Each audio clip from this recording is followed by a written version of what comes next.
My author is William Ernest Henley. Henley was born in Gloucester and was the oldest of a family of 6 children, 5 sons and a daughter. His father, William, a bookseller and stationer, died in 1868 and was survived by young children and creditors. His mother is Mary Morgan, was descended from the poet and critic Joseph Warton. Between 1861 and 1867, Henley was a pupil at the Crip Grammar School, founded in 1853.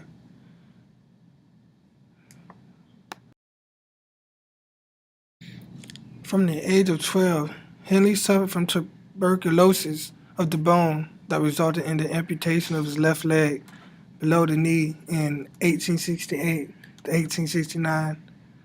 According to Robert Louis Stevenson's letters, the, the idea of the character of Long John Silver was inspired by Stevenson, real-life friend Henley. Stevenson's stepson, Lord Osborne, described Henley as a great master-shouldered fellow with a big red beard and a crutch, and with a laugh that rolled like music. Frequent illness often kept him from school, although the misfortune of his father's business may also have contributed.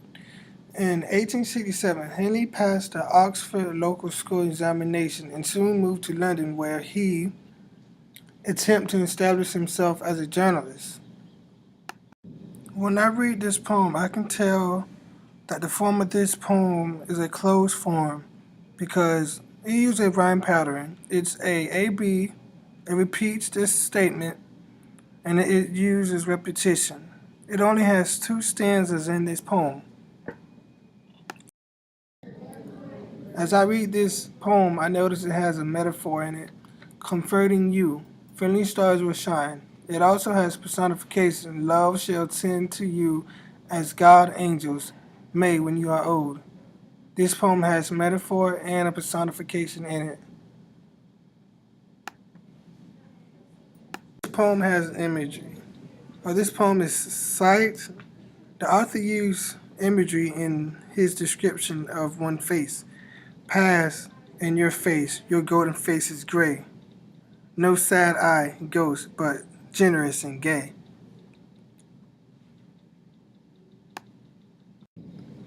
In this poem, the line in this poem is original. It still impresses his poetic experience. Words are precisely and picked, placed in this poem to illustrate the adversities of alley hospital livings.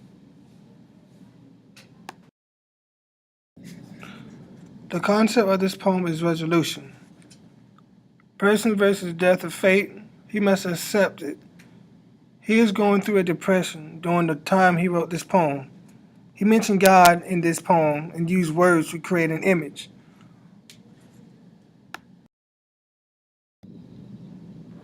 When I read this poem, the author's message is the story is saying, although the person passed on and they are aging beyond the grave, their spirit will always live and their memories will stay alive. When I am reading this poem, I can tell that Henley is trying to give comfort of life. He makes it seem calm and relaxed. He wants everything to be calm and no worries. He also emphasizes that he's going to be okay, so you won't have to worry as much.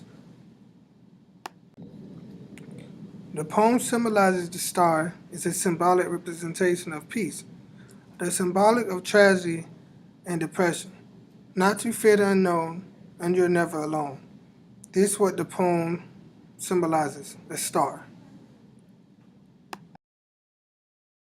The concept of this poem is that he believes in salvation.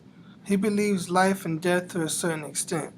He didn't want his people to fear of his death or any loved one, never to feel alone. He was trying to convince them to not fear his death. A series of different situations are impressed in Henley's work, revealing complication of treatment of imagery. He appears to think that the hospital is gray and old. and doesn't really like it.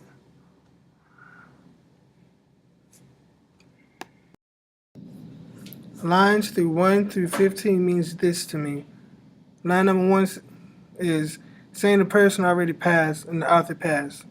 Person that passes in the grave but is known to have a sign about them. Dream of person and it believes a star will guide them. Down in the grave their corpse is. Corpse may look one-dimensional, but remembrance of the person doesn't let it be overlooked and keep their memories alive while they are gone.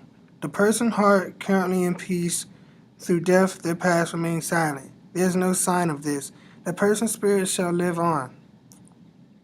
And the Lord and the angels will love and protect the spirit. This is what each line means.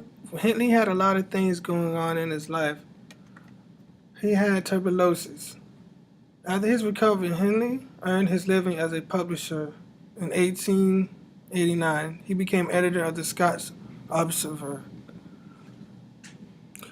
Edinburgh Journal of the Arts and Current Events, and precursor of the National Observer. After its headquarters were transferred to London in 1891, it became the National Observer.